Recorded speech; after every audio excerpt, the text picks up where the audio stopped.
नमस्कार।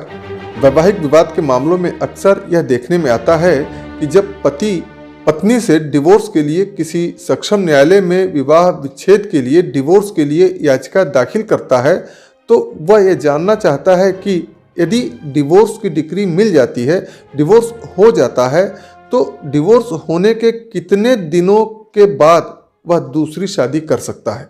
यही स्थिति पत्नी के मामले में भी होता है।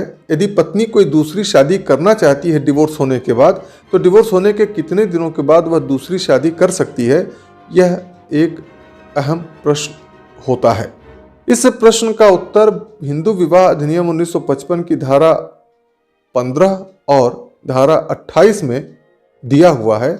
और इन दोनों ही धाराओं के प्रावधानों को जब हम देखते हैं तो यह स्पष्ट हो जाता है कि धारा 28 के अनुसार अपील करने की अवधि लिमिटेशन 90 दिन निर्धारित है और धारा 15 में यह स्पष्ट रूप से बताया गया है कि डिवोर्स होने के बाद, डिवोर्स की डिक्री मिल जाने के बाद तब तक दूसरी शादी नहीं की जा सकती है जब तक कि अपील करने की जो निर्धारित अवधि है वह समाप्त न हो गई हो, या अपील करने का आधार खत्म हो गया हो, या यदि कोई अपील की गई है तो उस अपील का निपटारा हो गया हो। तो इन तीन परिस्थितियों में ही दूसरी शादी की जा सकती है।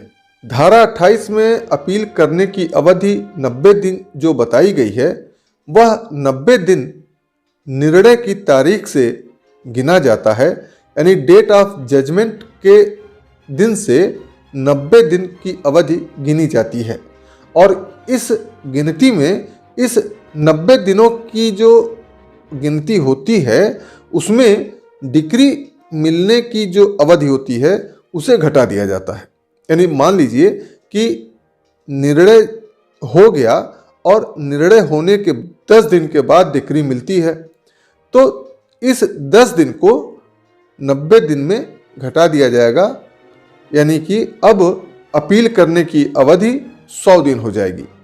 यानी कि 90 दिन की अवधि थी और ये 10 दिन जो डिक्री प्राप्त होने में लग गया, इस 10 दिन को घटा दिया जाएगा, छोड़ दिया जाएगा और इसके बाद 90 दिन की अवधि आरंभ होगी और कुल मिलाकर के 100 दिन मिलेंगे। और धारा 15 में यह कहा गया है कि इस अवधि के बाद ही कोई दूसरी शादी की जा सकती है। अब यहाँ यह पुनः सवाल उत्पन्न होता है कि यदि इस बीच में ही दूसरी शादी कर ली गई तो क्या होगा। निश्चित रूप से यदि ऐसा किया गया है तो उस अपील के निर्णय पर ही यह दूसरी शादी निर्भर करेगी। और यदि अपील में न्यायालय द्वारा डिवोर्स की डिक्री को खारिज कर दिया जाता है तो यह दूसरी शादी शून्य हो जाएगी। हाँ, ये ज़रूर है कि इस अवधि के दौरान जो ये दूसरी शादी की जाती है यह शुरू से ही शून्य नहीं होती है, अवैध नहीं होती है, बल्कि उस अपील के निर्णय पर निर्भर करती है। बस इतना ही फर्क होता है। अपील करने के अधिकार के संबंध में हम आपको यह भी स्पष्ट कर दें कि यदि विवाह विच्छेद की कोई डिक्री, कोई निर्णय आपसी सहमति के आधार पर प्राप्त किया गया है तो ऐसे डिक्री की अपील नहीं की जा सकती है। यानी कि यदि म्यूचुअल कंसेंट से कोई डिवोर्स हुआ है तो डिवोर्स होने के बाद कभी भी पति और पत्नी दूसरी शादी कर सकते हैं। ऐसे मामलों में अपील नहीं होती है, इसलिए अपील की कोई अवधि नहीं होगी।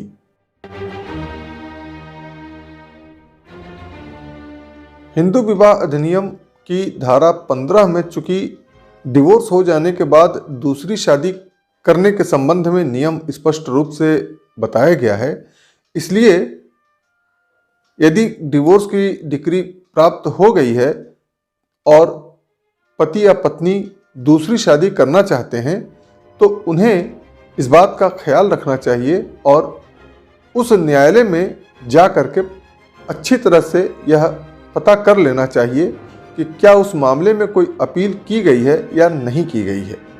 क्योंकि कई बार ऐसा भी होता है कि अपील की जो समय अवधि है उसके बाद भी परिसीमा अधिनियम की धारा 5 के तहत विलंब माफी के लिए प्रार्थना पत्र के साथ अपील किया जा सकता है।